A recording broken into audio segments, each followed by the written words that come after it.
चलो जी, कॉस्ट देखो भाई, हम लोगों ने ना प्रोडक्शन को लेकर तो सारी कहानी समझ ली कि भाई प्रोड्यूस कर रहे हैं, अगर हम लोगों को कोई भी चीज़ प्रोड्यूस करनी है तो अलग अलग इनपुट डालो, लैंड लेबर कैपिटल इंटरप्रेटर डालो और रॉ मटेरियल सब डालो, इनपुट को आउटपुट में कन्वर्ट करने की प्रोसेस को क्या बोलते हैं, प्रोडक्शन बोलते हैं। और इसमें आप गुड्स और सर्विस बनाते हैं। अब ये सारी चीज़ें फ्री तो आती नहीं है, अब फर्म को अगर इनपुट डालना है तो इनपुट के लिए पेमेंट भी करना पड़ेगा, उसी को हम लोग क्या बोलेंगे, कॉस्ट ऑफ प्रोडक्शन बोलेंगे, यानी कॉस्ट बोलेंगे।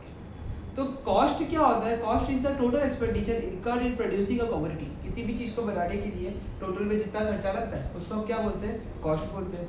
कॉस्ट इज सब टोटल ऑफ एक्सप्लिसिट कॉस्ट और इम्प्लिसिट कॉस्ट। दो तरीके के कॉस्ट होते हैं, एक्सप्लिसिट कॉस्ट होता है और इम्प्लिसिट कॉस्ट होता है, उसको टोटल करोगे तो कॉस्ट आ जाएगा। अब सबसे मेन चीज़ है कि मतलब क्या है इसका। एक्सप्लिसिट कॉस्ट क्या होता है, it is the actual money expenditure on input और payment made to outsider for hiring their factor service. बाहर के लोगों को जितना पैसा दिया है वो क्या है, एक्सप्लिसिट कॉस्ट है। वेज दिया है, रेंट दिया है, रॉ मटेरियल के लिए पेमेंट किया है, ये सब एक्सप्लिसिट कॉस्ट है। इम्प्लिसिट कॉस्ट क्या होता है, estimated value of the input supplied by the owner including normal profit. यानी कि खुद ही इंटरेस्ट और खुद का कैपिटल पे इंटरेस्ट कैलकुलेट करना, खुद की जमीन पे कर रहे तो उसका रेंट एस्टिमेट करना, इसको बोलते हैं इम्प्यूटेड रेंट। आई थिंक मैंने तुम्हारे ही रेंट को समझाया था, इम्प्यूटेड रेंट क्या होता है, नहीं तो इम्प्यूटेड रेंट होता है। इम्प्यूटेड रेंट का मतलब होता है कि जो ओनर है ना, ओनर अगर खुद की जमीन दे रहा है तो उसका भी वो एक एस्टिमेशन करता है कि कितना रेंट होता है, खुद की जमीन दे रहा है तो उतने रेंट का पैसा बिजनेस से उठा लेता है। This is called as imputed rent, यानी कि ये भी पैसा है। तो ऐसे खर्चे जो होते हैं ना, ये सेल्फ सप्लाइड फैक्टर के लिए होते हैं कि भाई ओनर की मेहनत, ओनर का कुछ जमीन है, ओनर का इंटरेस्ट और कैपिटल है, तो जो खुद से मेहनत किया है वो सबका कैलकुलेशन क्या होता है, इम्प्लिसिट कॉस्ट होता है। नीचे देखो डिफरेंस रिपीट पढ़ो। Explicit cost is payment made to outsider. Implicit cost is cost of self supplied factor, जो आपने खुद से लाए हैं वैसे फैक्टर की सप्लाई का कॉस्ट होता है। फिर एक्सप्लिसिट कॉस्ट में क्या है भाई, एक्चुअल मनी पेमेंट होता है, वहाँ पे कोई मनी पेमेंट नहीं होता है, वहाँ पे बस हम लोग कैलकुलेट कर लेते हैं फिर उस हिसाब से देखा जाता है। और एग्जाम्पल तो तुम लोगों को पता ही है, payment of wages, rent, insurance premium और interest capital, rent of owner वगैरह वगैरह। तो ये नीचे नोट पढ़ो। हाँ, explicit cost is the nature of contractual payment, while in case of implicit cost there is no contractual obligation for payment to anyone else to obtain the factor service। contractual payment का क्या मतलब होता है, एक kind of agreement हुआ है, बात हुआ है, कोई लेबर रखा है तो उससे बात हुई भाई इतना वेजेस देने वाले, कोई जमीन ली है तो उससे बात हुआ इतना रेंट देने वाले। तो कॉन्ट्रेक्चुअल पेमेंट यानी कॉन्ट्रैक्ट बेसिस पे है कि भाई हम लोगों ने उनको बोला है हम लोग इतना पैसा देंगे करके, पर उसमें इम्प्लिसिट में ऐसा कुछ नहीं होता है। और नॉर्मल प्रॉफिट जो वो लोग को मिलता है हमारे ओनर को, उसको भी हम इम्प्लिसिट के ही कॉस्ट में माना जाता है, क्योंकि वो भी क्या है, imputed value of entrepreneurial service provided by the owner. जो ओनर एंटरप्रेन्योरियल सर्विस दे रहा है, यानी कि जो एंटरप्रेन्योरशिप कर रहा है, वो जो खुद का बुद्धि लगा रहा है, उसका जो पेमेंट है उसको नॉर्मल प्रॉफिट बोलते हैं, वो भी इम्प्लिसिट कॉस्ट के अंदर आता है। एमसीक्यू बनता है इस पॉइंट से कि नॉर्मल प्रॉफिट किसके अंदर आता है, तो इम्प्लिसिट कॉस्ट के अंदर आता है, ये समझना। अब देखो कॉस्ट फंक्शन, देखो मुझे लगता है बहुत आसान है तुम्हारे लिए फंक्शन समझना। डिमांड फंक्शन तुम समझ चुके हो, प्रोडक्शन फंक्शन समझ चुके हो, तो कॉस्ट फंक्शन भी क्या होता है, relation between cost and output is called the cost function. Cost function एक फंक्शनल रिलेशनशिप देता है कॉस्ट और आउटपुट के बीच में, जहाँ पे हम लोग इसको लिखते हैं C is equal to function of Q, जहाँ पे C कॉस्ट है, Q जो है वो क्वांटिटी ऑफ आउटपुट है, और F यानी जो फंक्शनल रिलेशनशिप है वो। छोटा सा टॉपिक आता है अपॉर्चुनिटी कॉस्ट, मुझे नहीं लगता है तुम्हारे लिए नया है। अपॉर्चुनिटी कॉस्ट का डेफिनेशन हमने किसमें, उस दूसरी किताब के भी फर्स्ट चैप्टर में देखा था कि क्या, cost of the next best alternative for good, यानी कि जो सबसे next best alternative for good था उसका उसके ही कॉस्ट को अल्टरनेटिव कॉस्ट बोलते हैं। कि भाई अगर एक फार्मर को या तो 50 क्विंटल राइस बना रही है या तो 40 क्विंटल वीट बना रही है, अगर वो राइस बनाता है तो उसका अपॉर्चुनिटी कॉस्ट क्या, 40 क्विंटल वीट है, सीधा सिंपल हिसाब किताब। अब ना शॉर्ट रन कॉस्ट क्या होता है, बेसिकली शॉर्ट रन में कुछ फैक्टर फिक्स्ड होते हैं, कुछ फैक्टर वेरिएबल होते हैं। तो वैसे ही शॉर्ट रन कॉस्ट को भी हमने दो तरीके की कॉस्ट पे डिवाइड करके रखा है, एक है फिक्स्ड कॉस्ट और एक है वेरिएबल कॉस्ट। और सब total of fixed cost and variable cost is equal to total cost. जो टोटल कॉस्ट जो है, जैसे टोटल फैक्टर क्या था, fixed factor plus variable factor था, तो वैसे ही टोटल कॉस्ट जो है वो फिक्स्ड कॉस्ट और वेरिएबल कॉस्ट को जोड़ के आता है। कहानी क्या है समझते हैं, TFC या FC क्या है, ये टोटल फिक्स्ड कॉस्ट या फिक्स्ड कॉस्ट क्या होता है। The total fixed cost या fixed cost refer to those costs which do not vary directly with the level of output। Output के हिसाब से वो चेंज नहीं होते, जैसे रेंट ऑफ प्रीमाइसेस। अब अगर मैंने कोई जमीन लेके रखी रेंट पे, उस पर 10 आउटपुट बनाओ, 20 आउटपुट बनाओ, 30 आउटपुट बनाओ, कोई फर्क पड़ेगा, क्या मैं ऐसा है कि 20 आउटपुट से ज़्यादा बनाऊंगा तो रेंट ज़्यादा देना पड़ेगा, ऐसा होता है क्या? नहीं होता है। तो ये फिक्स्ड कॉस्ट है। जैसे इस क्लास में मैं 10 बच्चे पढ़ाऊँ, 4 पढ़ाऊँ, 20 पढ़ाऊँ, मेरे को क्या इसके वजह को रेंट ज़्यादा देना पड़ेगा? नहीं।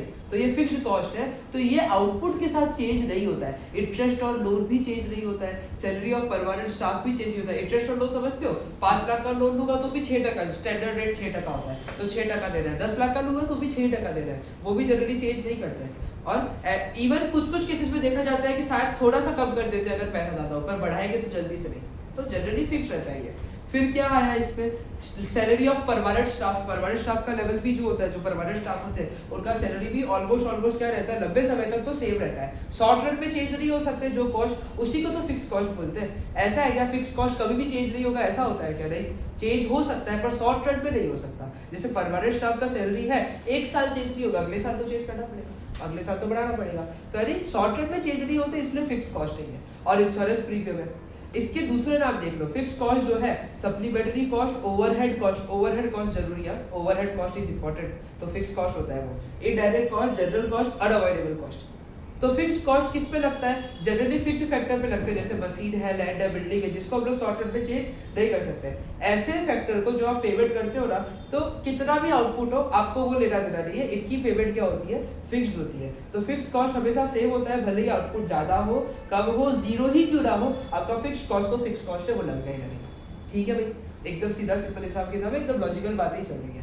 टेबल देखो, इसका भी ग्राफ बनाना पड़ता है आपको, स्केड्यूल भी बनाना पड़ता है, डायग्राम भी बनाना पड़ता है। देखो जैसे 0 1 2 3 4 कितना भी करो, टीएफसी क्या है, कांस्टेंट है, तो उसका ग्राफ हमेशा क्या होता है, अगले पेज पे आते हो, उसका ग्राफ हमेशा सीधा होता है, यानी parallel to Y X axis होना चाहिए। तो एक्स एक्सिस के हमेशा पैरेलल होता है। ये बात को तुम लोगों को समझना है। कोई पूछ ले कि स्लोप इसका क्या होता है, तो इसका स्लोप क्या बोलोगे, 0 बोलोगे, यानी कि there is no change in Y with change in X, तो 0 है इसका आंसर। तो स्लोप 0 है और एकदम हॉरिजॉन्टल स्ट्रेट लाइन होता है जो कि पैरेलल होता है। कितना भी आउटपुट हो कोई लेना देना नहीं है, टीएफसी ऑलवेज कांस्टेंट। फिर आता है टोटल वेरिएबल कॉस्ट या वेरिएबल कॉस्ट। ये आउटपुट के साथ चेंज होता है, आपका आउटपुट ज्यादा होगा ये ज्यादा लग जाएगा। जैसे रॉ मटेरियल है, पावर है, फ्यूल है, वेजेस ऑफ कैजुअल लेबर है। कैजुअल लेबर यानी कि जो डेली बेसिस पे आते हैं, तो उसमें क्या होता है कि भाई अगर जब ज्यादा काम होगा तो ज्यादा लोग बुला लेंगे, मजदूर ज्यादा बुला लेंगे, कम काम होगा तो कम बुलाएंगे। तो ये भी क्या है, आउटपुट पर डिपेंड करता है। ऐसा वेरिएबल कॉस्ट जो होते हैं वो वेरिएबल फैक्टर पे लगते हैं, जैसे रॉ मटेरियल, लेबर, पावर है, इस तरीके से, जो कि आउटपुट के साथ चेंज होते रहते हैं। जैसे जैसे आप आउटपुट बढ़ाओगे वैसे वैसे क्या हो जाएगा, वेरिएबल कॉस्ट भी बढ़ता रहेगा। और अगर आपने आउटपुट कम कर दिया तो वेरिएबल कॉस्ट भी क्या हो जाएगा, कम हो जाएगा।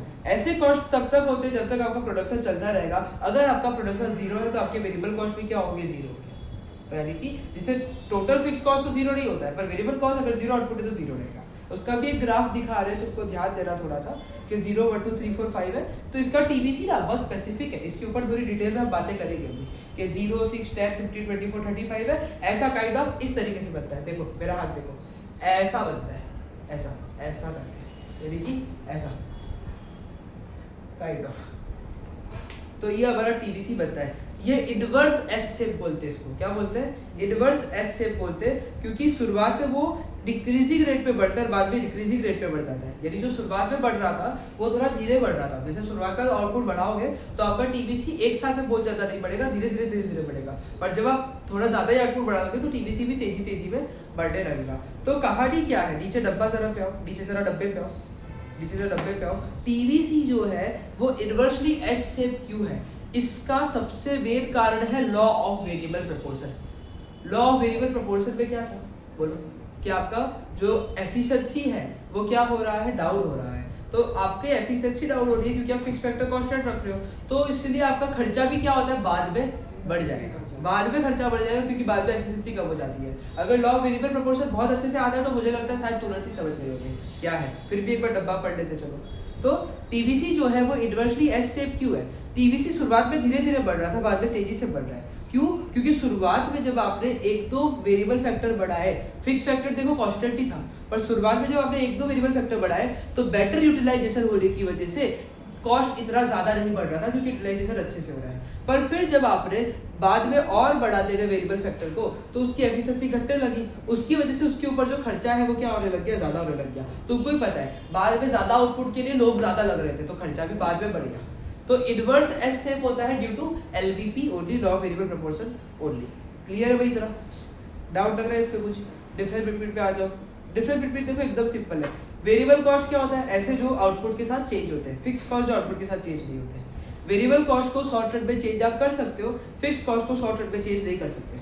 वेरिएबल कॉस्ट जीरो हो सकता है अगर प्रोडक्शन ही जीरो है तो, पर फिक्स कॉस्ट जीरो नहीं हो सकता, कुछ ना कुछ फिक्स कॉस्ट तो लगेगा ही लगेगा। और वेरिएबल कॉस्ट लगता है वेरिएबल फैक्टर पे, जैसे कि labour, raw material, power, fuel etcetera, और फिक्स कॉस्ट लगता है फिक्स फैक्टर पे, लैंड, बिल्डिंग, मशीनरी, सब पे। बाजू पे शेप ऑफ कर्व जो है, तो वेरिएबल कॉस्ट का जो कर्व होता है वो इनवर्स एस शेप होता है, क्योंकि एलवीपी के हिसाब से लॉजिक चलता है। और उसके बाद वहां पे जो टीएफसी है, टोटल फिक्स कॉस्ट जो है, वो हॉरिजॉन्टल चलता है। एग्जाम्पल तुम लोगों को पता है। क्लियर है जी? क्लियर है जी? तो इन्हीं दोनों को प्लस कर दूं, टीएफसी टीवीसी को प्लस कर दूं, तो क्या मिल जाएगा? टोटल कॉस्ट मिल जाएगा। क्या मिल जाएगा? टोटल कॉस्ट मिल जाएगा। ये थोड़ी सी गंदी चीज है, ये इंटीग्रेशन चल रहा था उधर। अब देखो एक ग्राफ बनाया मैंने, ये देखो, ये मेरा टी क्या है, ये टी वो चल रहा है, टी एफ सी है, और फिर ये जो है ये क्या है, नहीं मैंने उल्टा ये क्या है, टीवीसी। अब ये टीवीसी है और ये टीएफसी है। टोटल कॉस्ट चाहिए ना, तो इसका ग्राफ पता है, वो यहाँ से चालू होता है, इस पॉइंट से, जहाँ से टीएफसी चालू हो रहा है ना, उस पॉइंट से चालू होता है, और एकदम टीवीसी जैसे ही बनता है। एकदम कैसा बनेगा समझ लेना, टीवीसी जैसे ही बनेगा। देखो अपनी बुक में देखो, टोटल कॉस्ट समझने की कोशिश करते हैं आप। टोटल कॉस्ट जो है टोटल एक्सपेंडिचर है फर्म का, यानी आप टीएफसी और टीवीसी दोनों को प्लस कर दो। अगर तुम उसका स्केड्यूल देखते हो ना, तो तुम देखो कि आउटपुट 0 1 2 3 4 5 रखा है, टीएफसी जो है 12 12 12 ही है, टीवीसी 0 6 10 15 24 35 है। अब टोटल कॉस्ट के लिए क्या करोगे, प्लस करोगे। जैसे 0 आउटपुट पे 12 प्लस 0, एक आउटपुट पे 12 प्लस 6, 2 आउटपुट पे 12 प्लस 10, 3 आउटपुट पे 12 प्लस 15, 4 आउटपुट पे 12 प्लस 24, 5 आउटपुट पे 12 प्लस 35, वो आया। सबको एक ग्राफ पे प्लॉट कर दो, सबको क्या कर दो, तो देखो इसमें टीवीसी ओरिजिन से स्टार्ट होता है, कभी भी टीवीसी ओरिजिन से स्टार्ट होगा, ये एकदम हॉरिजॉन्टल रहेगा, इसके स्टार्टिंग पॉइंट से टीसी चालू हो जाएगा, इसके स्टार्टिंग पॉइंट से, जरूरी बात है कि इसी के स्टार्टिंग पॉइंट से, टीएफसी के लाइन के स्टार्टिंग पॉइंट से टीसी चालू हो जाएगा, और इसका भी शेप जो होता है इनवर्स एस शेप जैसा ही होता है। एग्जैक्ट आइडेंटिकल नहीं होता है, एकदम सेम टू सेम नहीं होता है, पर ऑलमोस्ट सिमिलर होता है। तो ये भी लॉ ऑफ वेरिएबल प्रोपोर्शन को ही फॉलो करता है। नेक्स्ट पेज पे रिलेशनशिप है तीनों के बीच में सितारा मार देना, बहुत इंपॉर्टेंट है। एमसीक्यूज बनते हैं, क्वेश्चन आंसर्स बनते हैं, बहुत ऐसा टॉपिक है कि कुछ ना कुछ आ जाता है। तो relationship between TC, TFC, TVC, इन तीनों के बीच में क्या रिलेशन है वो अपने को समझना है। तो ध्यान देना थोड़ा सा, टीएफसी कर्व जो है वो एकदम हॉरिजॉन्टल स्ट्रेट लाइन होती है जो वाई एक्सिस के पैरेलल होती है। सारे लेवल ऑफ आउटपुट पे आपका जो फिक्स्ड कॉस्ट है वो क्या रहेगा, सेम रहेगा, ये तो तुमको पता ही है। टीसी और टीवीसी जो होते हैं इनवर्सली एस शेप होते हैं, क्योंकि शुरुआत में डिक्रीजिंग रेट से बढ़ते हैं, बाद में इंक्रीजिंग रेट से बढ़ते हैं, और इसके शेप के पीछे का रीजन क्या है, law of variable proportion. Zero output पे टीसी टीएफसी सेम होता है। देखो जीरो आउटपुट पे दोनों बीट हो रहे हैं, दोनों के दोनों ग्राफ बीट हो रहे हैं, मतलब सेम है। तो जीरो आउटपुट होता है तो वो दोनों के दोनों सेम होते हैं, क्योंकि वेरिएबल कॉस्ट है ही नहीं, तो फिर टीसी टीएफसी क्या होता है, सेम होता है। लॉजिक देखो, TC is equal to TFC plus TVC, zero output पे टीवीसी तो जीरो हो जाएगा, मतलब टीसी इक्वल टीएफसी, एकदम मैथमेटिकल लॉजिक है, समझ आ रहा है। जैसे टीसी क्या होता है, देखो टीसी कहाँ गया इधर, तो टीसी जो है ये टीएफसी प्लस टीवीसी होता है। जीरो आउटपुट पे ये क्या होता है, जीरो, यानी ये तो चला गया, तो अल्टीमेटली टीसी इक्वल टीएफसी आ गया, यानी ऐसा है, तो जीरो होता है इसीलिए। तो यानी कि जीरो आउटपुट पे टीसी टीएफसी क्या होता है, सेम होता है, और दोनों स्टार्ट होते हैं from the same point which is above the origin. Vertical distance between TFC and TC curve is equal to TVC, यानी कि जो डिस्टेंस है टीएफसी और किसके बीच में, टीसी के बीच में, ये टीवीसी के बराबर होता है। यानी कि as TVC rises with increased output, distance between TFC and TC also rises. देखो जरा, टीएफसी और टीसी के बीच की दूरी बढ़ती जाती है। अगर तुम उस ग्राफ को ध्यान से देखते हो, ना, तो टीएफसी जो है जैसे जैसे आउटपुट बढ़ता जाएगा ना, टीएफसी और टीसी के बीच का दूरी बढ़ता जाएगा। एक ग्राफ बना रहा हूँ जिसमें सिर्फ टीएफसी और टीवीसी ले रहे हैं, तो जैसे जैसे आउटपुट बढ़ रहा है वैसे इसके बीच का दूरी भी क्या हो रहा है, तो ये वही समझाना चाह रहे हैं कि यानी कि ये इसका दूरी बढ़ता रहता है, ये बहुत इंपॉर्टेंट पॉइंट है। और टीसी और TVC curve are parallel to each other, ये ऑलमोस्ट पैरेलल होते हैं, and the vertical distance between them remain the same at all level of output because the gap between them represent TFC which is constant at all level of output. यानी यानी कि ऐसा graph है, ये मैंने वो बनाया और ये ऐसा है। इसके बीच का ये जो दूरी है ना, ये हमेशा क्या रहता है, सेम रहता है, क्योंकि इसके बीच का गैप जो है वो क्या है, TFC है। हमेशा इसके और इसके कर्व में कितना गैप होगा, TFC, यानी जैसे इसको उसने 12 दिया है तो इसके और इसके कर्व के बीच में कितना गैप होगा, 12 का गैप होगा। यानी ये हमेशा क्या रहता है, ये हमेशा क्या रहता है, कांस्टेंट रहता है। इस चीज को बहुत ध्यान से समझना पड़ेगा। सर मैं कह रहा डाउट तो है अच्छे खासे, देखो 2 बजे नहीं अरे पढ़ा मुझे भी नहीं, उन दोनों को भी है अभी भी बहुत सारे ये है।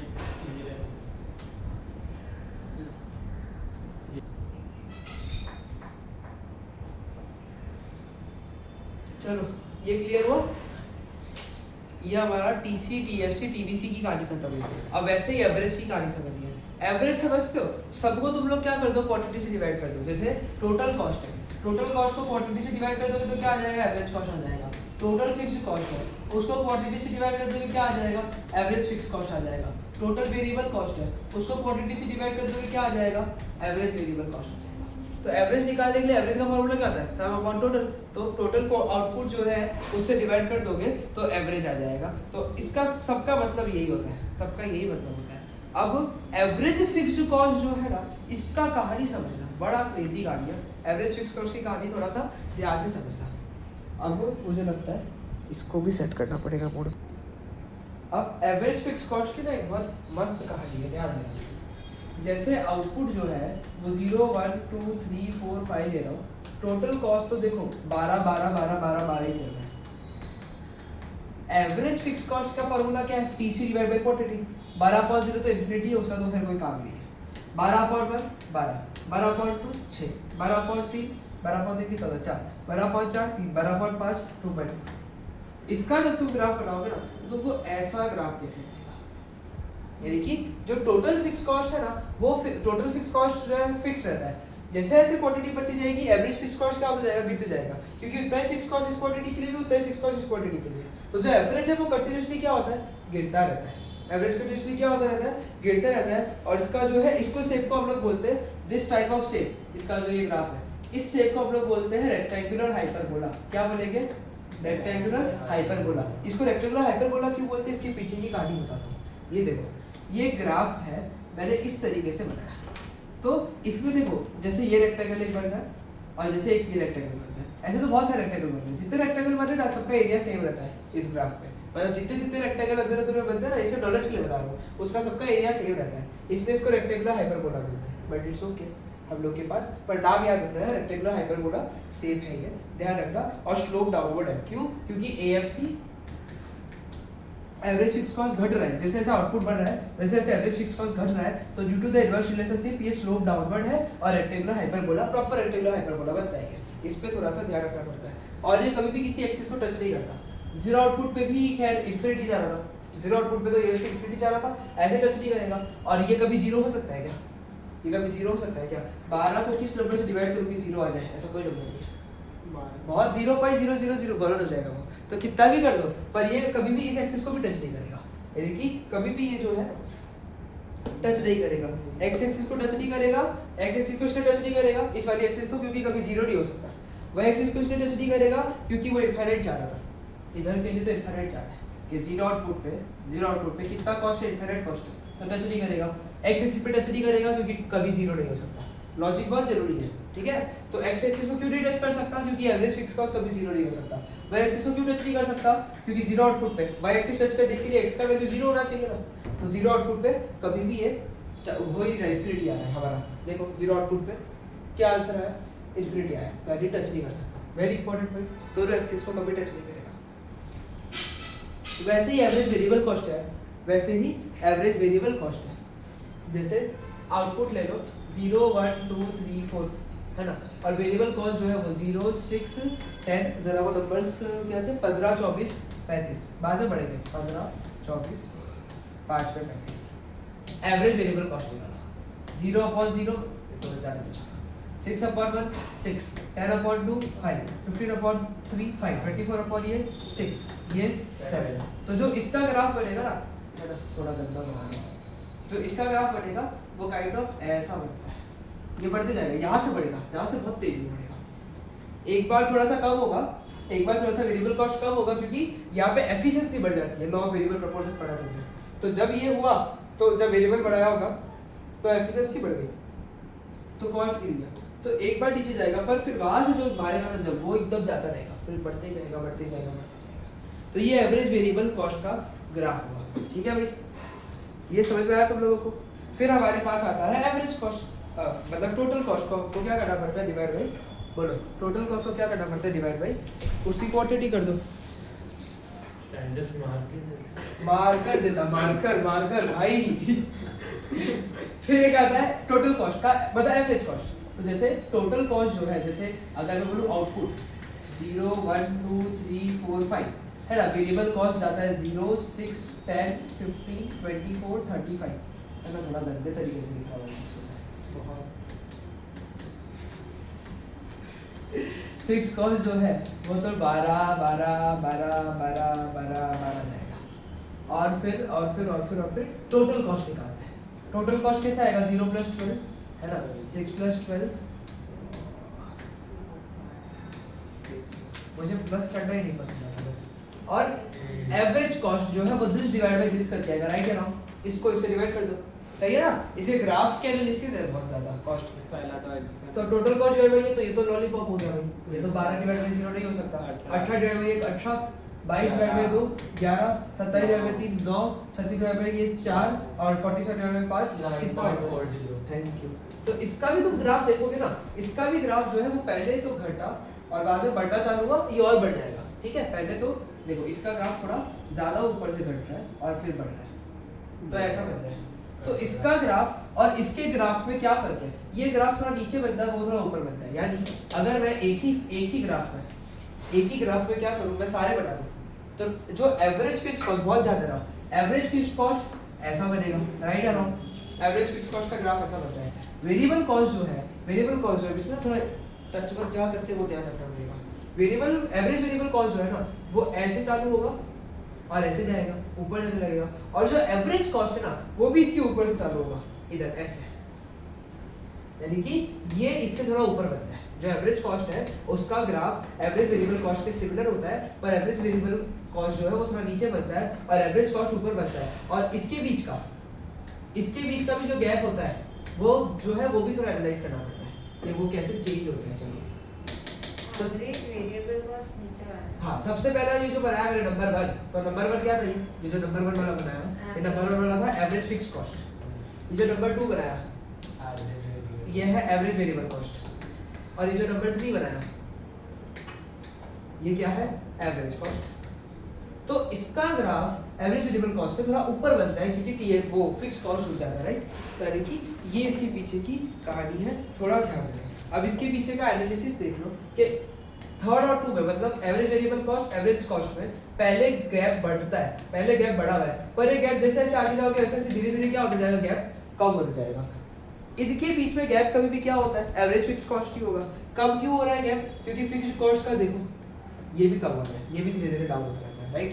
तो यानी ये धीरे धीरे डाउन होता रहता है, इसकी वजह से इसके बीच का जो गैप है वो भी क्या होता है, कम, धीरे धीरे कम होता है। एकदम सिंपल है, देखो प्योर मैथमेटिक्स है इसमें, तो ग्राफ का एकदम तुमको लेना देना होना चाहिए, बाकी तुम लेंगे। तो ये है, तो यानी कि हर एक में जैसे एवरेज कॉस्ट भी है, तो एवरेज कॉस्ट में भी फर्स्ट फेज था कि भाई क्या हुआ हमारे एवरेज कॉस्ट में भी, एवरेज कॉस्ट का ग्राफ यही वाला है। तो इसमें पहले गिरा, फिर बढ़ने लग गया, गिरा थोड़ा सा स्टैग्नेंट रहा, देखो स्टैग्नेंट रहा इस पॉइंट पे, तो गिरा थोड़ा स्टैग्नेंट रहा और फिर बढ़ गया। तो यानी कि इसके ऊपर हम एनालिसिस थोड़ी ज्यादा डिटेल में करेंगे अपने।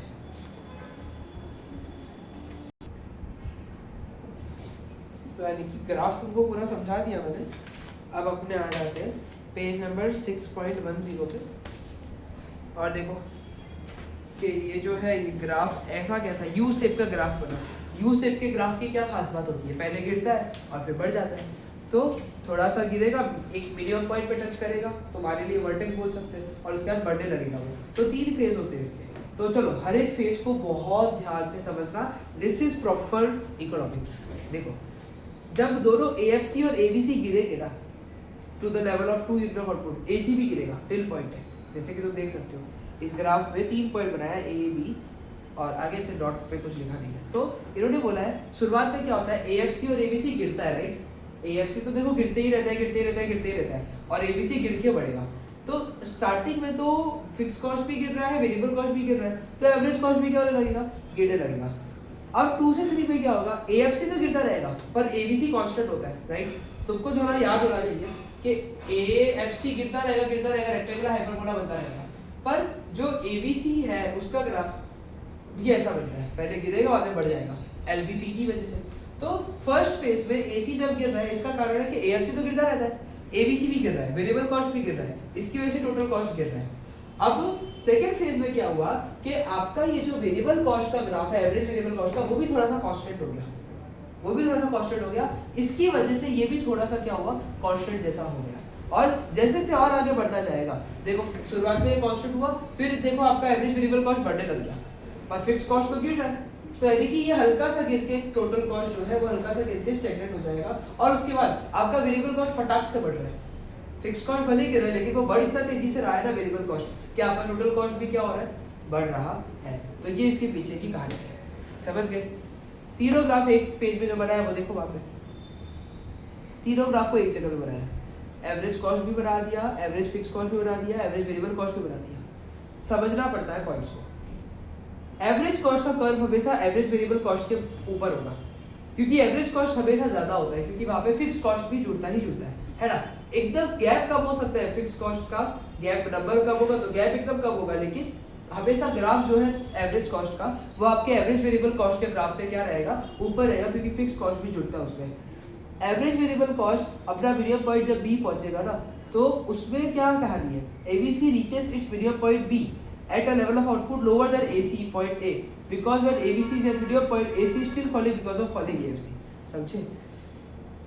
इसका मतलब है जब वेरिएबल कॉस्ट अपना मिनिमम पॉइंट टच करता है, मतलब अब वो टर्न ले लेगा, ऊपर जाएगा, तो एवरेज वेरिएबल कॉस्ट का ग्राफ जब मिनिमम पॉइंट टच करता है ना, तब एवरेज कॉस्ट गिर ही रहा होता है कंटिन्यूअसली, तब भी गिर रहा होता है। क्यों? क्योंकि फिक्स कॉस्ट तो गिरते ही रहने वाला है, तो एवरेज वेरिएबल कॉस्ट जो है मिनिमम पे भले ही है, बट एवरेज कॉस्ट जो है वो अभी भी गिरता रहेगा। फिर थोड़ा सा एवरेज वेरिएबल कॉस्ट बढ़ेगा, बट स्टिल एवरेज कॉस्ट क्या रहेगा, गिरता रहेगा, क्योंकि फिक्स कॉस्ट कंटिन्यूअसली गिर रहा है। फिर एक स्टेट आएगा कि वेरिएबल कॉस्ट आपका इतना तेजी से बढ़ रहा है ना, कि फिक्स कॉस्ट भले गिर रहा है, लेकिन आपका टोटल कॉस्ट जो है वो हमेशा बढ़ ही जाएगा। तो देखो as the output increases gap average cost का और एवरेज वेरिएबल कॉस्ट का कम होता रहता है। इंटरसेक्ट कभी नहीं करेंगे, इंटरसेक्ट कर लिया मतलब कि एवरेज कॉस्ट और एवरेज वेरिएबल कॉस्ट सेम हो गया, इसका ये मतलब हो जाएगा कि एवरेज फिक्स कॉस्ट 0 हो गया। पर अभी हमने पढ़ा था एवरेज फिक्स कॉस्ट 0 हो सकता है, नहीं हो सकता, यानी कि कभी भी ये लोग क्या होगा, इंटरसेक्ट नहीं करेगी। ये बात को ध्यान रखना, गैप धीरे धीरे कम होता रहेगा, क्योंकि एवरेज फिक्स कॉस्ट घटता रहेगा, बट एवरेज फिक्स कॉस्ट 0 कभी भी नहीं होने वाला है, मतलब ये लोग कभी भी मिलने वाले नहीं है। क्लियर हुआ? जरा इस पेज को रीड करो, इस पेज का रीडिंग थोड़ा ज्यादा ध्यान से करना, वरना प्रॉब्लम हो जाएगा। चलो देखो, तो ये हमारा अब मार्जिनल कॉस्ट। अब देखो मार्जिनल के तो फंडे मुझे लगता है कि बहुत ज़्यादा ही क्लैरिटी तुमको आ गई होगी कि मार्जिनल में तो क्या होता है भाई, कि एक और आप आउटपुट करो तो कितना टोटल कॉस्ट में इंक्रीज आ रहा है, टोटल कॉस्ट के हिसाब से देखा जाता है। तो वो ऐसा है कि समझो 2 यूनिट को बनाने का टोटल कॉस्ट 200 है और 3 यूनिट को बनाने का टोटल कॉस्ट 240 है, तो marginal cost of the third unit will be 40 rupees. समझ रहे हो ना भाई? ध्यान देना, चैप्टर आसान है एक्चुअली में, पर थोड़ी टर्मिनोलॉजीज, ग्राफ और एनालिसिस ज़्यादा है, चैप्टर बहुत लंबा है। यार 2 चैप्टर कराएंगे खाली एक दिन में 2 करेंगे तो समझ नहीं आएगा कुछ भी, एक ही करोगे तो फिर रीड कर लोगे घर पे जाके तो क्लियर हो जाएगा। तो यानी इसका भी फॉर्मूला तो मुझे लगता है MCL = TCN - TCN - 1 हो जाएगा, दूसरा फॉर्मूला डेल्टा TC/डेल्टा Q हो जाएगा, और तीसरा रिलेशन हो जाएगा कि sigma of MC = TC। Logic, यानी कि ये सारे तुम लोगों को पता ही है। अब वैसे देखो मार्जिनल कॉस्ट ना कभी फिक्स कॉस्ट से अफेक्ट नहीं होता, क्योंकि फिक्स कॉस्ट तो क्या है, कांस्टेंट है। तो marginal cost is never affected by the fix cost, but marginal cost is affected by the variable cost. तो यानी कि मार्जिनल कॉस्ट जो है उसको हम लोग डायरेक्ट अगर हम ऐसे नहीं लिखे कि TCN - TCN - बना लिखे, अगर मैं डायरेक्टली TVCN - TVCN - लिख दूं ना तो भी कोई प्रॉब्लम नहीं आएगा, कि अल्टीमेटली वेरिएबल कॉस्ट का ही सब्ट्रैक्शन कर दो, वेरिएबल कॉस्ट का सब्ट्रैक्शन करो या टोटल कॉस्ट का सब्ट्रैक्शन करो, बात तो एक ही है, क्योंकि फिक्स कॉस्ट तो चेंज नहीं होता है। यानी कि वेरिएबल कॉस्ट का करो या टोटल कॉस्ट का करो कोई फर्क नहीं पड़ता है। और देखो अब उसका भी ग्राफ बनाएंगे, कोई प्रॉब्लम नहीं है। और तुम लोग देखना, हाँ जैसे टेबल जरा ध्यान से एनालाइज करो टेबल को कि वहाँ पे यूनिट दिए हुए, टोटल वेरिएबल कॉस्ट दिया हुआ है 0, 6, 10, 15, 24, 35, फिक्स कॉस्ट दिया हुआ है, टोटल कॉस्ट दिया हुआ है। अब मार्जिनल कॉस्ट दोनों तरीके से निकालो, TC माइनस TCN माइनस 1 करो। जैसे पहले के लिए तो जाने दो, टोटल कॉस्ट का देखना, हाँ 12, 18, 22, 27, 36, 47 पे 12 तो जाने दो, उसके बाद 18 माइनस 12, 22 माइनस 18, 27 माइनस 22, ये करोगे तो भी सेम नंबर आ रहे हैं। और अगर तुम वेरिएबल कॉस्ट को लेते हो, पहले का जाने दो, 6 माइनस 0, फिर 10 माइनस 6, 15 माइनस 10, सेम ही नंबर आएंगे। मार्जिनल कॉस्ट का नंबर तुम लोग टोटल कॉस्ट से निकालो, टोटल वेरिएबल कॉस्ट से निकालो, ऑलवेज क्या आता है सेम। और देखो उसका ग्राफ भी ऐसा ही है, ये भी एलवीपी है यार, यू सेफ है क्योंकि ये भी क्या है, लॉ ऑफ वेरिएबल प्रोपोर्शन ही है। पहले मार्जिनल कॉस्ट जो है वो घटते जाएगा, कि जैसे आप एक और बढ़ाओगे तो एफिशिएंसी ज़्यादा है, तो और यूनिट बनाने में आपका टोटल खर्चा कम होगा, पर धीरे धीरे आपका खर्चा बढ़ने लगेगा तो मार्जिनल कॉस्ट भी बढ़ने लगेगा। तो मार्जिनल कॉस्ट एलवीपी एक है, मार्जिनल कॉस्ट हुआ, वेरिएबल कॉस्ट का ग्राफ हुआ, टोटल कॉस्ट का ग्राफ हुआ, सब यू सेफ ही है। समझ गए? सर तो फिर डिफरेंशिएट कैसे करेंगे? नहीं, अगर तुमको ऐसे ही कर्व देके डिफरेंशिएट नहीं कर सकते, तुमको ऐसे ही समझ लेंगे, दो कर्व दे दिया, बोले कौन सा है, तो मार्जिनल और उसमें तो थोड़ा मुश्किल है। बाकी ऐसे डिफरेंशिएट जो है वो नीचे वाला कर्व टीवीसी का होगा, ऊपर वाला टीसी का होगा। और डिटेल डिफरेंशिएशन के लिए आ गया topic relationship between short term cost curves. सबसे जरूरी, सबसे ज़्यादा जरूरी कि शॉर्ट टर्म कॉस्ट कर्व्स जो है उनके बीच का रिलेशन हमने लोगों को समझना है, और ये थोड़ा सा ज़्यादा ही क्रेजी है। तो उससे पहले तुम लोग को सब कुछ अच्छे से पता होना चाहिए, उससे पहले तुमको सब कुछ बहुत अच्छे से पता होना चाहिए कि भाई एवरेज कॉस्ट क्या होता है, मार्जिनल कॉस्ट क्या होता है, एवरेज वेरिएबल कॉस्ट क्या होता है, टोटल वेरिएबल कॉस्ट क्या होता है, सब पता होना चाहिए जैसे। सर एक बार शॉर्ट रिवीजन। हाँ चलो, तो सबसे पहले हम लोगों ने क्या देखा था, टोटल कॉस्ट का formula, total variable cost plus total fix cost. Total fix cost का ग्राफ हमेशा एकदम हॉरिजॉन्टल लाइन बनेगा, राइट। चलो इसी पे करते हैं, रुको थोड़ा सेट करना पड़ेगा आज क्या थोड़ा सा। चलो रिलेशनशिप समझने से पहले ग्राफ रिवाइज कर देते हैं। तो बोलो फिक्स्ड कॉस्ट का जो ग्राफ होता है वो कैसा रहता है, ऐसा, ये दिस इज टीएफसी। और जो वेरिएबल कॉस्ट रहता है वो कैसा रहता है, ऐसा, इनवर्स एस शेप रहता है, ये टीवीसी है। और ये जो आपका टीसी होता है वो ऊपर से आता है, हाँ वो ऊपर से इंक्रीज होता है, ये टीसी है। तो अगर सबको जोड़ दूं, सबको एक साथ बना दूं, तो ये क्या है, फिक्स्ड कॉस्ट। ये क्या है, थोड़ा गंदा हो गया, बना तो वही चलो। और ये वाला क्या है, टीसी। और इसके बीच का ग्राफ क्या रहता है, हमेशा सेम रहता है। ये था। फिर एवरेज का था कि एवरेज फिक्स्ड कॉस्ट जो है वो तो घटता रहेगा, काइंड ऑफ रेक्टेंगुलर हाइपरबोला बनते रहेगा, क्योंकि फिक्स कॉस्ट 12 अपॉन ही होने वाला है, 12 अपॉन 1, 12 अपॉन 2, 12 अपॉन 3, 12 अपॉन 4 होने वाला है। तो एवरेज फिक्स कॉस्ट ऐसा होता है। एवरेज वेरिएबल कॉस्ट कैसा होता है, यू शेप होता है। और जो हमारा एवरेज कॉस्ट होता है वो भी कैसा होता है, यू शेप होता है। तीनों को एक जगह पे बनाऊं, तीनों को एक जगह पे बनाऊं, तो ये किसका है, ये किसका है, एवरेज फिक्स कॉस्ट का है। और ये जो एक मैं बना रहा हूँ, ये एक जो मैं बना रहा हूँ, ये किसका है, वेरिएबल कॉस्ट का है। और इसके ऊपर से जो बनाऊंगा मैं, और ये गैप पहले ज्यादा होता है एवरेज कॉस्ट का, इसको टोटल मत बोलना, एवरेज कॉस्ट बोलना। तो पहले गैप ज्यादा होता है, बाद में गैप क्या होने लग जाएगा, कम होने लग जाएगा, क्योंकि आपका ये भी तो नीचे जा रहा है उसकी वजह से। इतना क्लियर हो गया, ये एकदम क्लियर होना चाहिए, हाँ ये एकदम इसी तरीके से तुम लोगों ने बनने चाहिए। अब इसके बीच का रिलेशनशिप समझते हैं। चलो सबसे पहले एवरेज कॉस्ट और मार्जिनल कॉस्ट के बीच का रिलेशन है, देखो इसमें थियरी ज्यादा है, सर डाउट है। हाँ। Relationship between short term cost curves, 6 relationship पढ़नी है, पढ़ना बहुत इंपॉर्टेंट है, कंसेप्ट क्लियर इसी से होता है। तो देखो रिलेशनशिप बिटवीन एसी और एमसी, देखो एक बहुत मस्त रिलेशनशिप है, हाँ दोनों एसी और एमसी आता टीसी से ही है, मतलब दोनों एवरेज कॉस्ट और मार्जिनल कॉस्ट जो है वो टोटल कॉस्ट से ही आता है। एवरेज कॉस्ट जो है वो टोटल कॉस्ट को क्वांटिटी से डिवाइड करके आ जाएगा, और मार्जिनल कॉस्ट दो सक्सेसिव टोटल कॉस्ट को माइनस करके आ जाएगा।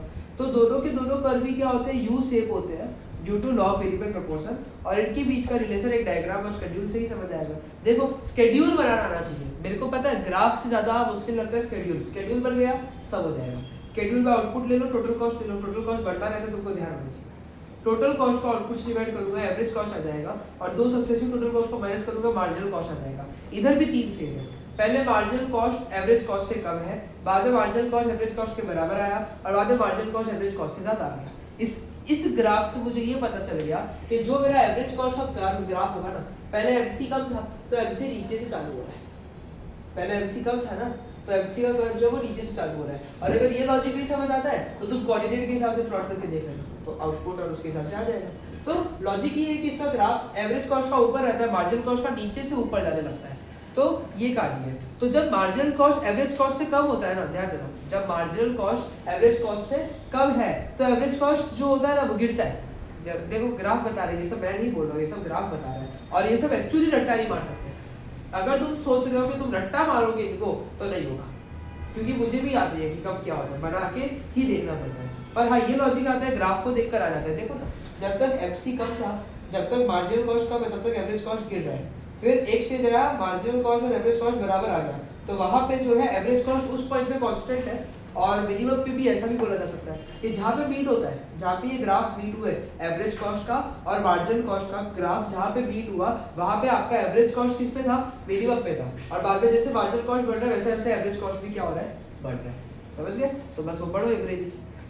First point, when marginal cost is less than average cost, average cost fall with increase in output. देखा, जब तक मार्जिनल कॉस्ट नीचे है तब तक एवरेज कॉस्ट भी क्या है, गिर रहा है। फिर जब मार्जिनल कॉस्ट एवरेज कॉस्ट बराबर हो जाता है ना, मतलब जहाँ पे वो लोग इंटरसेक्ट कर गए, तो एवरेज कॉस्ट कांस्टेंट भी हो जाएगा, मिनिमम पॉइंट पे भी आ जाएगा। और जैसे ही मार्जिनल कॉस्ट बढ़ जाएगा वैसे ही एवरेज कॉस्ट भी क्या होने लग जाएगा, बढ़ जाएगा। और उसके बाद एवरेज कॉस्ट मार्जिनल कॉस्ट दोनों बढ़ता जाएगा, बट मार्जिनल कॉस्ट ज्यादा जल्दी बढ़ेगा और एवरेज कॉस्ट थोड़ा सा धीरे बढ़ेगा। यानी कि मार्जिनल कॉस्ट थोड़ा ज्यादा जल्दी बढ़ेगा और एवरेज कॉस्ट थोड़ा सा धीरे से बढ़ेगा। ये चीज को समझना है, क्योंकि मार्जिनल कॉस्ट क्यों तेजी से बढ़ रहा है, एलवीपी है कि एक एक क्वांटिटी बढ़ा रहे हो तो एक एक का प्राइस धीरे धीरे नहीं, बहुत तेजी से बढ़ रहा है। एवरेज निकाल रहे तो डिवाइड करो अभी तुम टोटल नंबर से। तो यानी कि इसका जो है फोर्थ वाला पॉइंट पे सितारा मार देना कि क्या हो रहा है यहाँ पे, जब मार्जिनल कॉस्ट एवरेज कॉस्ट मिल गए ना, उसके बाद मार्जिनल कॉस्ट ज्यादा तेजी से बढ़ रहा है और एवरेज कॉस्ट जो है वो थोड़ा धीरे बढ़ रहा है। और मार्जिनल कॉस्ट ज्यादा तेजी से बढ़ रहा है लॉ ऑफ वेरिएबल प्रोपोर्शन की ही वजह से। क्लियर हुआ? क्लियर हुआ? अब छोटे छोटे क्वेश्चंस देखो, ये किताब इसीलिए मुझे पसंद है, ऐसे छोटे छोटे पॉइंट्स पे फोकस करती है। AC depends on the nature of FC. Average cost देखो सीधे सीधे मार्जिनल कॉस्ट पे डिपेंड करेगा, जैसे जैसे मार्जिनल कॉस्ट में चेंज आ जाएगा वैसे वैसे एवरेज कॉस्ट में चेंज आएगा। उसके अलावा चेंज नहीं आएगा, जैसे मार्जिनल कॉस्ट गिर रहा है तो वो एवरेज कॉस्ट को भी नीचे लेके जाएगा, मार्जिनल कॉस्ट ऊपर जा रहा है तो वो एवरेज कॉस्ट को भी ऊपर लेके जाएगा। इसका क्या मतलब है कि आपका जो एवरेज कॉस्ट है वो किस पे डिपेंड करता है, मार्जिनल कॉस्ट पे डिपेंड करता है। दूसरा, can AC fall when MC is rising. क्या जब मार्जिनल कॉस्ट बढ़ रहा है तो क्या एवरेज कॉस्ट गिर सकता है, तो हाँ पॉसिबल है कि ऐसा भी हो सकता है कि यस एवरेज कॉस्ट गिर सकता है। कब? जब मार्जिनल कॉस्ट बढ़ रहा है तब भी गिर सकता है। क्यों? पर ये कब पॉसिबल है, जब MC is less than AC. MC AC से बराबर नहीं है, उससे कम है, तभी हो सकता है। यानी जब तक as long as MC curve is below the AC curve, AC will fall even if MC is rising. समझे? ये देखिए ग्राफ बनाता हूं, एक ग्राफ बनाता हूं, एवरेज कॉस्ट का ग्राफ है ये, ठीक है। इसमें मार्जिनल कॉस्ट जो है ना, वो मार्जिनल कॉस्ट जो है ना वो ऐसा भी हो सकता है, ऐसा। तुम देखो यहाँ से बढ़ना चालू कर दिया था एसी, पर एमसी अभी भी गिर रहा है। कंडीशन क्या है, एमसी का कर्व जो है एसी कर्व के नीचे होना चाहिए, तब ही ऐसा हो सकता है कि एमसी भले गिर रहा है पर एवरेज कॉस्ट जो है बढ़ रहा है।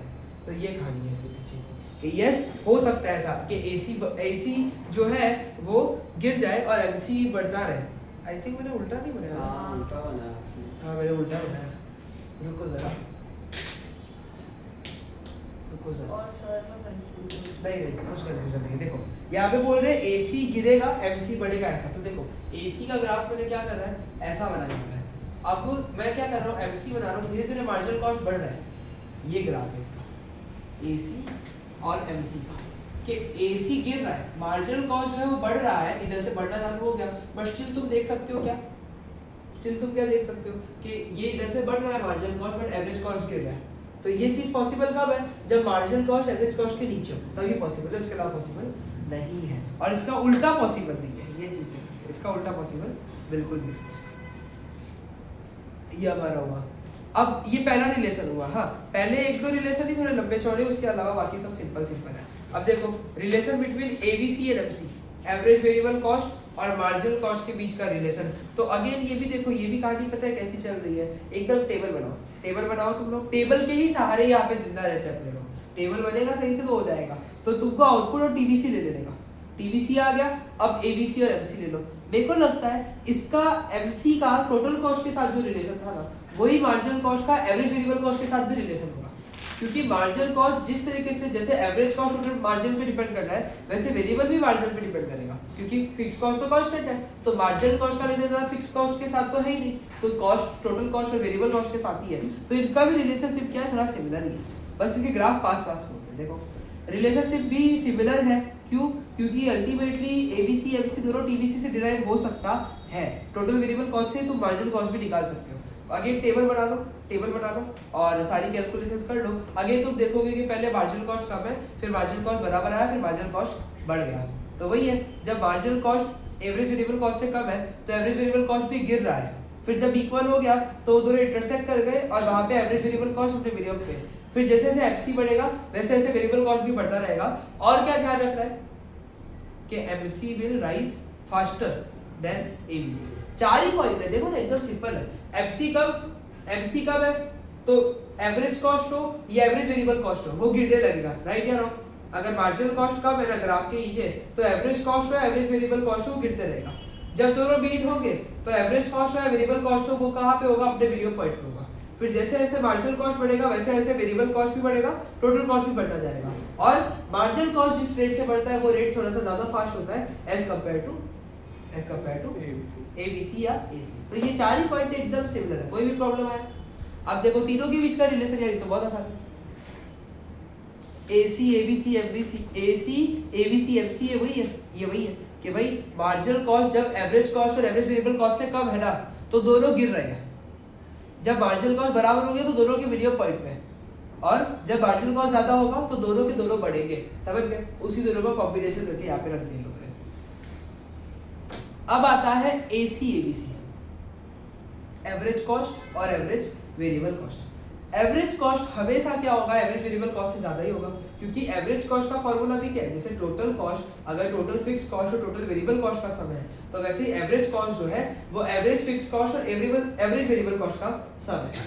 तो एवरेज कॉस्ट जो है और एवरेज वेरिएबल कॉस्ट जो है, इनके बीच में गैप हमेशा किसका होगा, एएफसी का होगा। देखो मैं लिख के बताता हूँ, अगर टोटल कॉस्ट जो है वो टोटल फिक्स कॉस्ट और टोटल वेरिएबल कॉस्ट का सम है, तो एवरेज कॉस्ट जो है वो एवरेज फिक्स कॉस्ट और एवरेज वेरिएबल कॉस्ट का सम होगा। सब टी की जगह पे ये लगा दिया, और तो क्या किया, मैंने कि ये कहानी है। तो इसके बीच में हमेशा, इसके और इसके बीच में हमेशा किसका गैप होता है, इसका गैप होता है। एवरेज कॉस्ट और एवरेज वेरिएबल कॉस्ट के बीच में हमेशा कौन आता है, एवरेज फिक्स कॉस्ट आता है। तो एवरेज कॉस्ट हमेशा ज्यादा ही होता है वेरिएबल कॉस्ट से, एवरेज वेरिएबल कॉस्ट से, क्योंकि एवरेज फिक्स कॉस्ट उस पर ऐड होने वाला होता है।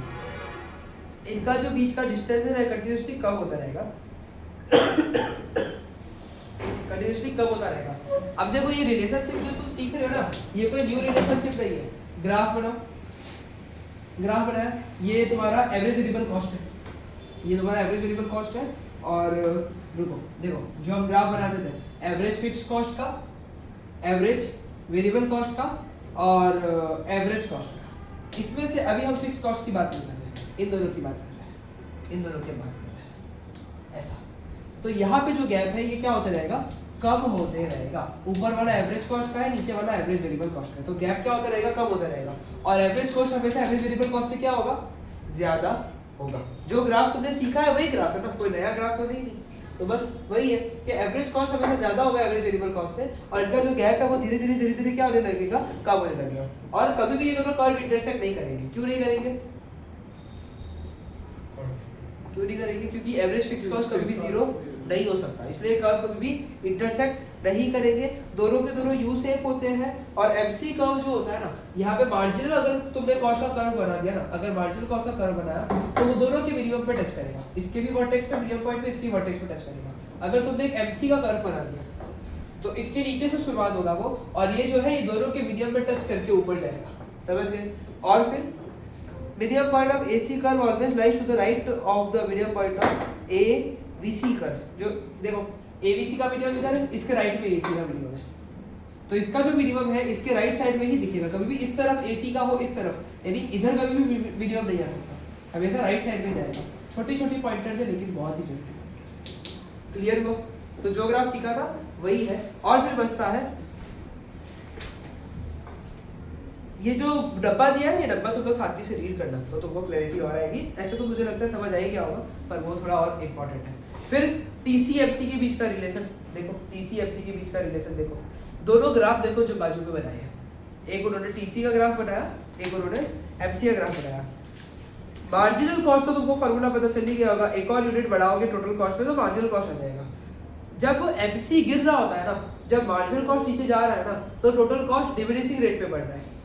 फिर जब MC 0 हो गया ना, तो वो टोटल कॉस्ट के लिए पॉइंट ऑफ इन्फ्लेक्शन है। ये एकदम सिंपल है, क्या है वो? पॉइंट ऑफ इन्फ्लेक्शन है। फिर जब मार्जिनल कॉस्ट बढ़ेगा तो टोटल कॉस्ट भी क्या होने लगेगा? गजब तरीके से बढ़ने लगेगा। क्लियर हुआ? फिर आता है TVC MC के बीच के, TVC और MC। We know that MC is addition to TVC when one more unit, मतलब कि मार्जिनल कॉस्ट जो है वो काइंड ऑफ MCN जो है वो TVCN माइनस TVCN माइनस 1 ही होता है, राइट या रॉन्ग? TVCN और TVCN माइनस 1 ही होता है। तो ये तो TVC जो है वो कैसे निकाल सकते हैं? जो TVC है वो कैसे निकाल सकते हैं? सिग्मा ऑफ MC निकाल सकते हैं। सिग्मा ऑफ MC जो मार्जिनल कॉस्ट का सम है उससे भी TVC आ सकता है। और जब हम लोगों को उसका सम करते हैं ना, चलो थोड़ा सा कहानी समझाता हूँ और अच्छे से। देखो जो मार्जिनल कॉस्ट है वो इससे भी आ सकता है, राइट या रॉन्ग? तो यानी कि अगर मैं मार्जिनल कॉस्ट का सम कर दूं तो वो क्या देगा? TVC देगा। तो ये जो सम होता है ना, ये जो सम होता है ना, ये सम निकालने के लिए हम लोग एरिया अंडर द कर्व भी कर सकते हैं कि ग्राफिकली अगर सम निकालना है ना तो उसके अंडर का एरिया निकाल दो। तो जैसे कि TVC का ग्राफ जो होता है, टोटल वेरिएबल कॉस्ट का ग्राफ कैसा होता है? ऐसा ग्राफ होता है। तो जितना भी इसके अंदर का एरिया है ना, ये सारा एरिया का अगर तुम निकालोगे तो सारा एरिया प्लस कर दोगे ना, तो तुमको क्या मिल जाएगा? TVC मिलेगा, सम के मार्जिन का एरिया का प्लस करके, बस। तो यानी कि ऐसा है। आई थिंक मैंने उल्टा बोला है, सम ऑफ MC है, सॉरी। तो यानी कि MC के कर्व का सम करना पड़ेगा। तो MC के कर्व का अगर तुम सम कर दोगे तो TVC आ जाएगा। सिग्मा किस पे लगा है? MC पे। तो MC के कर्व का एरिया निकालोगे तो वो उसका एरिया जो है वो क्या दे देगा? TVC दे देगा। ये हमारा चैप्टर समाप्त हुआ। तो ये रिलेशंस थे, शॉर्ट में वापस बताता हूँ, एकदम शॉर्ट में जो है वापस बता रहा हूँ। Fixed cost, variable cost, total cost, है ना। उसके बाद एवरेज फिक्स कॉस्ट को, ये मेरा एवरेज वेरिएबल कॉस्ट, और ये क्या हुआ? Average cost. अब इसका गैप कम हो रहा है, तो सबसे पहला हम लोगों ने रिलेशन देखा था किसके बीच में? सबसे पहला रिलेशन एवरेज कॉस्ट और मार्जिनल कॉस्ट के बीच में था। तो एवरेज कॉस्ट का कर्व जो है वो तो ऐसा बन रहा है, और मार्जिनल कॉस्ट जो है वो नीचे से जाके इसको ऐसे इसके मीडियम पे टच करता है। तो जैसे कि तुम देख सकते हो, इसको थोड़ा सा और बेहतर तरीके से बना देते इनके बीच में 6 है, इसको थोड़ा सा बेहतर बना देते हैं।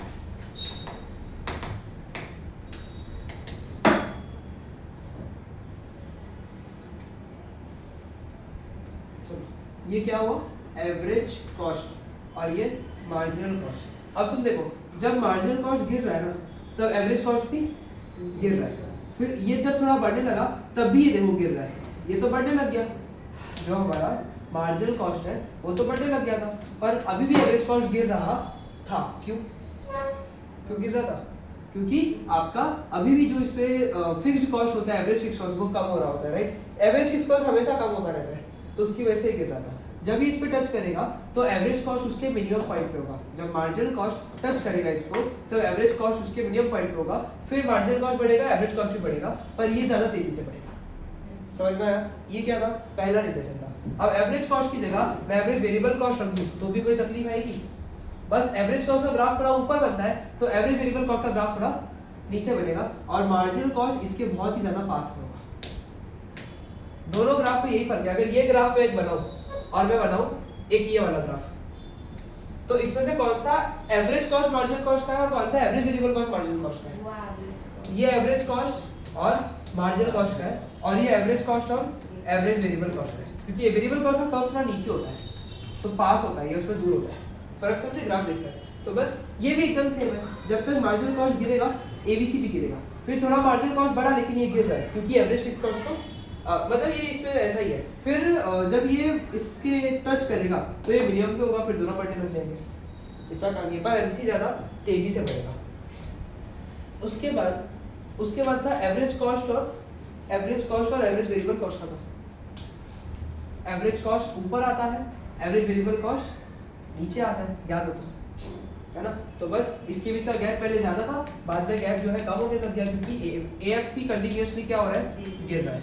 AFC कंटिन्यूसली गिर रहा है, उसकी वजह से ये कहानी है, कभी भी ये लोग इंटरसेक्ट नहीं करेंगे। उसके बाद रिलेशन था किसका, TCMC के बीच में। तो देखो टोटल कॉस्ट इधर से बात करूंगा ऐसे, और मार्जिनल कॉस्ट जो है वो काइंड ऑफ ऐसे। तो अब तुम देखोगे इसका पॉइंट ऑफ इन्फ्लेक्शन, इसका मिनिमम पॉइंट सेम है। जब ये मिनिमम पे होता है तब ये पॉइंट ऑफ इन्फ्लेक्शन पे है।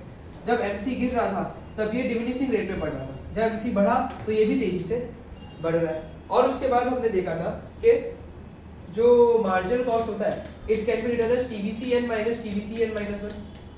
टोटल वेरिएबल कॉस्ट का भी यही है। तो यानी कि जो TVC है ये आ सकता है समेशन ऑफ MC से। ये किससे आ सकता है, समेशन ऑफ MC से। तो अगर MC ग्राफ का सम कर दो, MC ग्राफ के एरिया के पूरा निकाल दो, तो ये क्या देगा, ये मुझे TVC देगा। क्या देगा, TVC देगा। अगर तुम लोगों को थोड़ा सा भी पता है ना, तो सम मतलब होता है इंटीग्रेशन। सम मतलब इंटीग्रेशन होता है, इंटीग्रेशन मतलब एरिया अंडर द कर्व। तो MC का एरिया अंडर द कर्व जो है वो TVC देता है, पर इंटीग्रेशन तो 12th का कार्य है। सही है। तो पूरा मुझे लगता है चैप्टर तुम लोगों को 2-3 बार जानबूझ के ग्राफ बनवाया है कि इसमें थोड़ा सा ग्राफ की कहानी है। तो अब मुझे